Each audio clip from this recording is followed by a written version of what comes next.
Hi guys, welcome back to my channel, and today we're gonna go a bit into a different direction.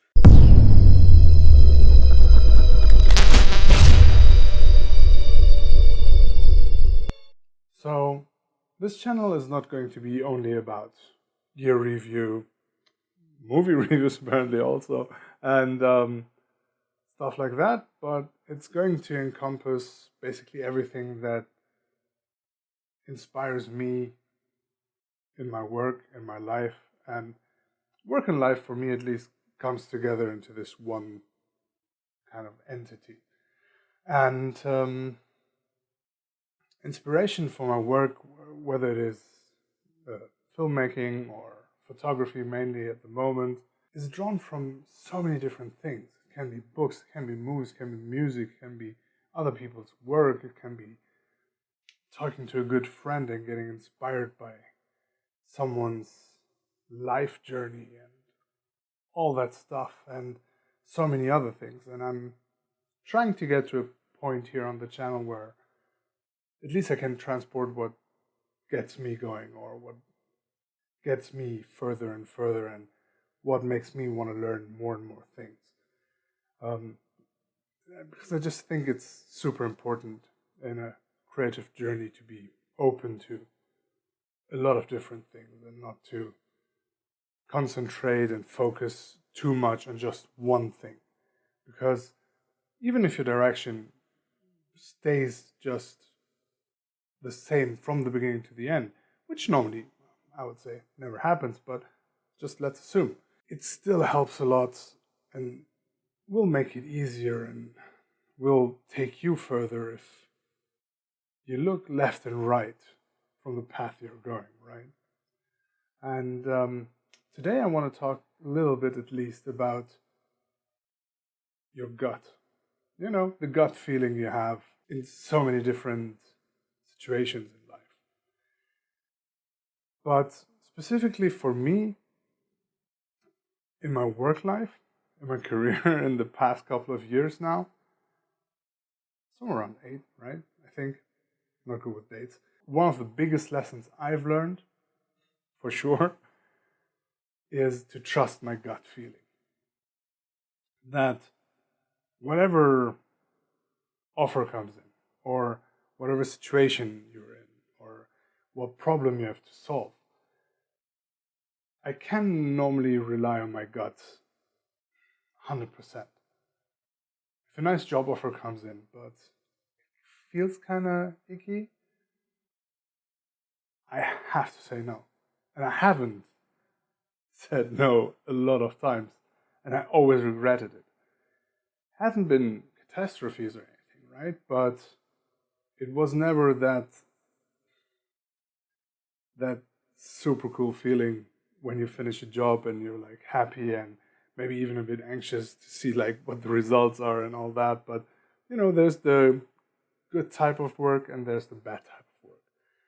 And I'm definitely talking about like the luxury of being able to choose, right? Because I mean, a lot of us, especially when you start out, but also in between, you can't say no just from a financial standpoint oftentimes. But I'm not talking about those points, because then there's the necessity to earn the money. But sometimes you get a couple of offers in and, you know, you're able to choose. And also for like other creative decisions, be it lighting, be it sound, be it like set dressing or what kind of makeup, clothing, wherever you go. And you can try take that and put that into any profession, not only photographers or filmmakers. I mean, I think the gut feeling is often overlooked, and I think it is also often kind of mixed up, because there's sometimes, you know, fear involved, and not only fear, but or maybe not fear, but nervousness, and being nervous before a shoot or before a big job or before working with a new client and stuff like that. And you really have to kind of feel it out and get a feeling for it, how when it is your gut feeling and when it is that you're just nervous and stuff like that, to really make the right decisions. But that's experience for sure. But my point here is try and make that a more conscious thing to finding your guttometer. I know, no, but I hope you get what I mean, or try to say anyway, because I think that really is something that gets overlooked a lot and underappreciated a lot. And it definitely helped me so many times to make the right decision, especially in the last couple of years. It's often with like new clients, and you meet someone, and you have a nice discussion, blah blah, you talk about a project, but you have this underlying feeling of I mean, it's good money, but something's off. At that point I'm already out. And I think that really comes from experience and training. Not training, but experience over the years. And jobs where I had the chance to choose and made the wrong decision just on points that look good on paper. Better pay, or it seemed more prestigious, or stuff like that, and then you chose the one thing and left behind the other thing that maybe was creatively more challenging or interesting or whatever it is. And as I said before, it really depends on what your goal is and where you want to go and where you want to land and what you want to learn and how eager you are to learn, right? Because sometimes it can be that you have this really nice, safe job where you've done everything hundreds, thousands of times and you know exactly, what to do. You know where to put your lighting, blah, blah, all that stuff. For example, like portrait stuff, like a portrait photography session. And you've done the setup 1,000 times and it's a corporate shoot, and a lot of corporate portraits do look the same or are kind of in the same ballpark at least. And you have this other thing where it's maybe doing BTS for a indie film, or like one of my first jobs was shooting like industrial kitchens for a company who basically built them into the hotels and restaurants and all that. I mean, there was kind of a mix of I need a job and I need money and it needs to come in, but also this weird feeling of how the heck are you going to shoot like these? I mean, I don't know if you have ever seen, you probably haven't, like movies and so on, but industrial kitchens are like metal only. It's like big, reflective metal surfaces, and lighting that properly is such a pain in the ass. But it teaches you so much about, first of all, how you function under pressure when you're like in this kitchen environment and you maybe don't have much time because they have to start prepping or just getting the shot right, right? And not only getting the shot right, but also not getting yourself into trouble, because you have like a certain time and you've told them it takes that much time, and you've told them it costs that much money, but the regular pressures you have on, you need to learn to handle those. And if there are bad situations, you need to learn to not get into them, and that's where your gut comes in too. And for me it's often like, oh, that sounds cool, but the rest of the project is just weird and I shouldn't be doing that, but then I do and then I regret it normally. And as I said, it's never been a catastrophe or anything, but those things where you just have to do it because you said yes. And those happened to me in my early years, the old wise man. Um, Happened quite a lot. And it's getting less and less. And sometimes, you still do stuff you probably shouldn't have, or stuff you don't want to put into your portfolio, which is also okay. As I said, this is a business, or for a lot of us, it's a business maybe. And then it's a different story. You have to earn money. If it's a hobby, and I just don't want to say just a hobby, but if it's a hobby for you, just go with your gut and get yourself out there, risk something, and the more experience you get, the more risk you probably are able to take, I guess, especially in a business environment. Or you're just a daredevil and go for it, and uh, do whatever your gut tells you. But I think, as with so many things, moderation is a good thing. Being a little bit, not too much on the extremes, even though sometimes the extreme is exactly what you need. But also that only use that in moderation, right? So I hope this kind of transported the point I wanted to transport. Um, I'm still, learning here, and talking to the camera is still a bit uncomfortable, I guess. I've added a second rim light. I'm not sure if I actually like that a lot, but it was kind of dark over there. So, yeah, as I said, I'm still learning, and I hope this helped. And let me know if it helped, if it didn't help, if you need more clarification, because I really want this to be a bit of a conversation, really, because talking about stuff like this also helps me, and I think we often kind of get lost in not stupid stuff, but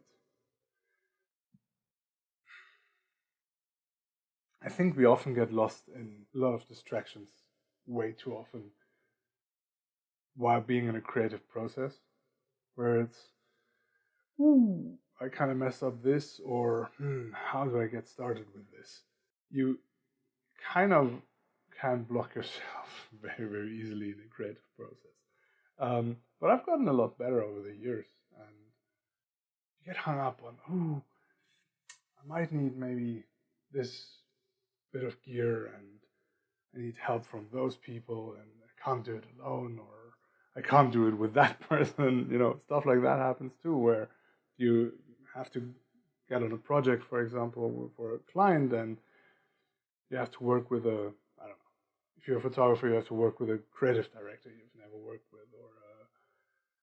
or you need an assistant, and you get someone who you've never worked with, and you kind of don't get really along, but you need to finish the job and all that stuff. And sometimes it's good to leave everything else behind and away from whatever you're trying to do, and just get down to the creativity part of it. There's often so much stuff involved with producing photography, film, graphic, whatever it is you do or you want to do, and there's so many people involved, and there's so much pressure from the outside, right? I mean, sometimes it's just good to boil it back down, especially if you're under pressure, to boil it back down to the essentials of what the goal really is here at that moment where you're in it. I need to get 3 beautiful portraits of that person, and everything is falling apart right now. My assistant is sleeping, or I don't know, whatever can happen, right? But boil it back down, or your lights are not working, or I don't know what. But the improvisational part can even get stuck up on technical aspects and fear and nervousness and panic and politics, maybe on set, or whoever is giving you the job, or all that stuff. But always try and come back and boil it back down to whatever the creative goal in the beginning was for this project, right? And for me, that at least works like a charm. And my gut really, I can trust my gut on doing the right thing at that moment. Because sometimes your head just tilts, you can't think straight because all of the pressure and all that. And it's good to have the ability to trust your gut, I would say. And that definitely is, as so many other things, something you really have to learn and comes with experience. But it's good to kind of tune yourself to, first of all, hear it and see the difference between your gut feeling and all those other feelings and states of mind you're in at that moment, maybe. And it doesn't always have to be under like negative pressure, right? It can also be, I don't know, let's say you're somewhere on vacation, you have this beautiful sunset or something, and you have this thing you had this thing in your mind from the beginning, this one shot, maybe you've seen somewhere else, and you know, oh, that's the shot, right? But in that moment, something beautiful happens. I don't know. Maybe a couple is kissing somewhere, or this beautiful little bird flies in and sits somewhere perfectly, and the light hits it perfectly, and you have this.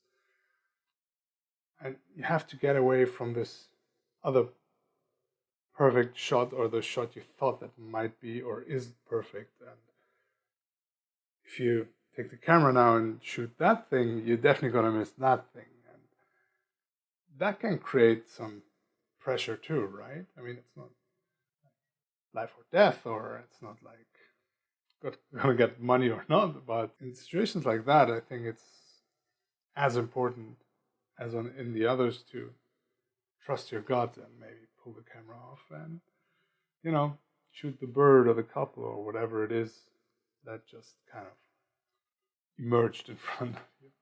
So, again, a lot of babbling from my side. Thank you very, very much for watching, and I'm going to try to improve week by week. New light. Sorry, I had to check my monitor there. New light. Hopefully the sound is better this time. I have this big light here which has a fan in there which is way too loud, and my computer fan is actually quite loud too, but hopefully I'm getting this under control by now. And let me know what you think, especially on this topic, because I think it is something you can't really pinpoint and you can't really make a diagram of. So it's often hard to bring up, and some people maybe don't trust it. But yeah, I would like to hear from you and see what you guys think. So thank you very much for watching, and see you next time. Bye-bye.